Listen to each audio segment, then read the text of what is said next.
il a laissé une famille, il a laissé des enfants. Et je pense que je ne peux pas mieux le décrire que vous. Tous nous le connaissons qui il était. Et aujourd'hui, nous sommes là pour partager ce moment avec la famille, avec les enfants qu'il a laissés.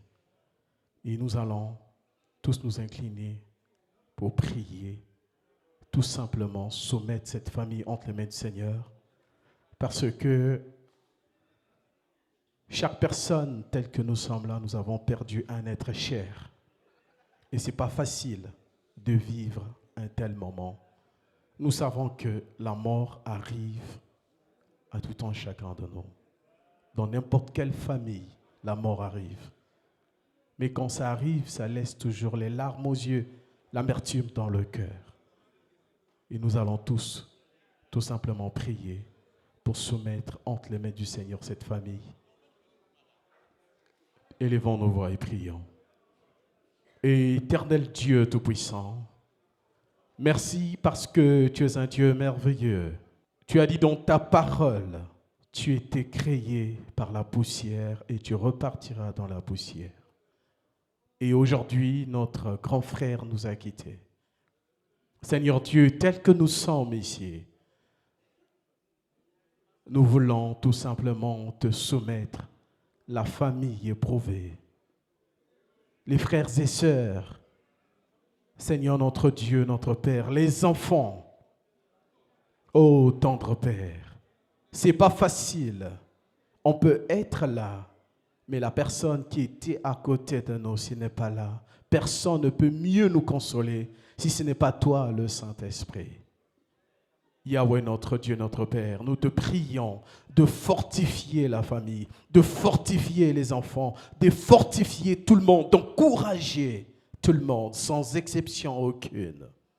Tendre Père, nous avons besoin de ta grâce, de ton accompagnement. Le Saint-Esprit qui est notre consolateur puisse consoler les cœurs blessés, les cœurs abattus. Tendre Père, nous avons besoin de toi. Nous avons besoin de ta grâce. Nous avons besoin de ton amour. Car la Bible nous dit, tu es amour. Manifeste-toi puissamment, Seigneur. Agis, fortifie.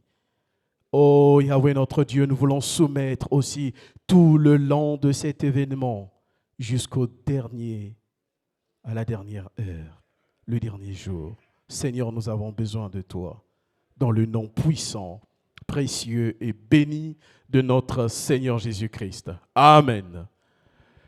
Nous allons partager la parole pendant quelques minutes. C'est important de partager la parole pendant des moments pareils. Nous allons juste prendre quelques minutes et ensuite nous allons encore prier et nous allons continuer notre veillée jusqu'à la fin. Amen. Pour ceux qui ont des Bibles, nous allons lire dans Romains chapitre 12. Romains chapitre 12, nous allons lire le verset 15. Il y a 3 portions d'écriture que nous allons prendre ce soir pour nous encourager. La Bible dit « Réjouissez-vous avec les personnes qui sont dans la joie, pleurez avec ceux qui pleurent. » Amen. On va encore lire dans Ecclésiaste chapitre 7. Ecclésiaste chapitre 7, le verset 2. « Mieux vaut se rendre dans la maison où l'on pleure un mort, que dans celle où se tient un banquet. La mort est la fin de tous les humains, et il est bon d'y réfléchir tant qu'on est en vie. » Amen. Je veux finir avec Ecclésiaste chapitre 3. La Bible dit, « Tout ce qui se produit sous le soleil arrive en son temps. Il y a un temps pour enfanter et un temps pour mourir, un temps pour planter, un temps pour arracher ce qui a été planté. » Amen. Je pense que ces versets bibliques que nous venons de lire sont très clairs. Ce n'est pas quelque chose de de vouloir faire du mal à la famille ou à qui que ce soit, mais c'est juste un encouragement. Amen. C'est mieux d'aller dans une maison de deuil que d'aller dans un bouquet. Parce que dans une maison de deuil, c'est un moment où chaque personne essaie de réfléchir, de comprendre qu'un jour, moi également, je vais quitter ce monde. Et dans une maison de deuil, c'est aussi un endroit où nous partons pour pleurer avec la famille, pour encourager la famille, pour fortifier la famille. Parce que ce n'est pas facile de perdre un être cher et on est seul. Mais quand il y a des gens autour de vous, vous êtes encouragés, vous êtes fortifiés, vous pouvez faire quelque chose, vous pouvez échanger. Mais quand il n'y a personne, tu risques de faire une dépression. Tu risques de mourir.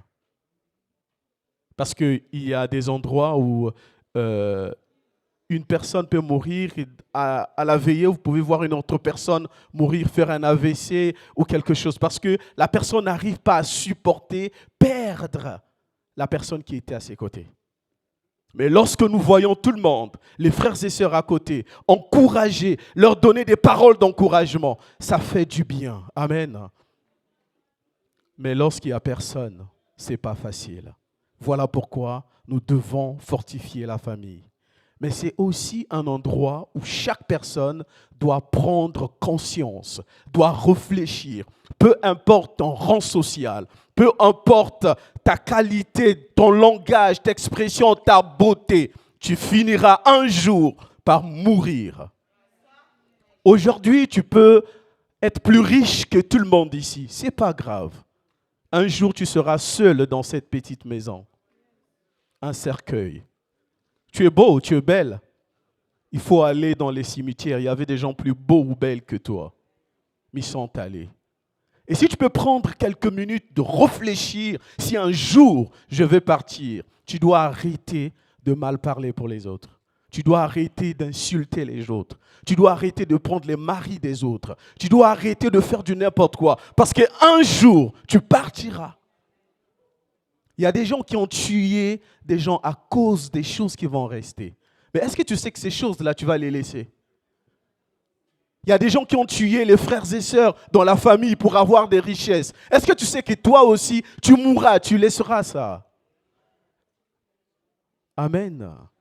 Je ne juge personne, mais c'est juste une prise de conscience. Que si un jour tu vas mourir, tu dois arrêter de faire du n'importe quoi. Parce que demain, si aujourd'hui je suis en train de vous partager la parole, ce n'est pas une folie. Mais j'étais aussi dans une vie qui ne glorifiait pas Dieu. Mais quand j'ai pris conscience qu'un jour je vais mourir, où irai-je un jour? Où irai-je? Je serai où? Amen. Je ne juge personne, mais c'est une prise de conscience. Parce que si tu prends conscience, tu vas savoir qu'est-ce qu'il faut faire. Aujourd'hui, ici, nous sommes nombreux parce que nous avons aimé cette personne, parce que cette personne était peut-être bien avec nous. Et certains ici, peut-être, n'étaient pas aussi bien avec cette personne, juste pour venir se montrer que je suis là. Non. Prends conscience. Tu mourras un jour. Tu mourras un jour. Il y a des gens parfois, il y a des gens ici, je ne sais pas.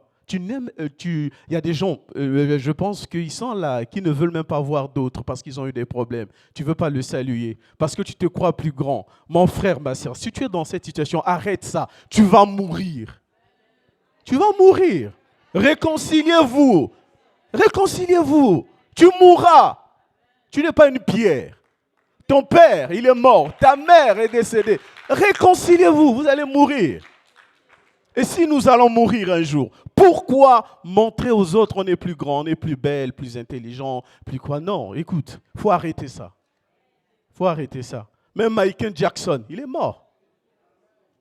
Hein? La reine d'Angleterre, elle est morte. Tous, nous allons mourir. Aujourd'hui, c'est notre grand frère qui est là. Demain, ça sera toi.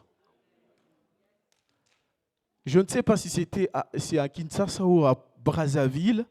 devant les cimetières, si vous partez, c'est bien écrit que nous n'allons plus venir vers vous, mais vous allez venir vers nous. Amen. Si c'est bien écrit, donc chaque fois que tu vas accompagner quelqu'un dans sa tombe, sache-le qu'un jour, on t'accompagnera aussi. Que tu le veuilles ou pas, ça sera comme ça. Amen. Alors, pourquoi vouloir prouver aux autres que tu es au top? Humilions-nous. Humilions-nous. Parce que tu iras seul. Même ta femme va te regarder partir. Tes enfants te regarderont, tu partiras. Personne ne sera avec toi. Que le Seigneur nous fortifie. Je juge personne, mais c'est une prise de conscience. Que le Seigneur nous bénisse. Amen. On va juste prier, simplement prier, prier. Tendre Père, nous te bénissons pour cette soirée. Tendre Père, nous t'adorons. Tendre Père, fortifie la famille, fortifie tout un chacun de nous. Encourage chacun de nous ici présents. Yahweh notre Dieu, nous voulons que tu nous aides à nous approcher vers toi afin que ton nom seul soit glorifié dans le nom de notre Seigneur Jésus-Christ. Que cet événement, Seigneur, puisse aller jusqu'à fin au bon séant, sans problème, sans qu'il y ait une situation, que ta grâce soit, que ton amour y soit, et tout ce que nous sommes en train de faire pour la bonne marche de cet événement soit devant comme guide et derrière comme protecteur. Dans le nom de notre Seigneur Jésus-Christ de Nazareth, nous avons ainsi prié. Amen.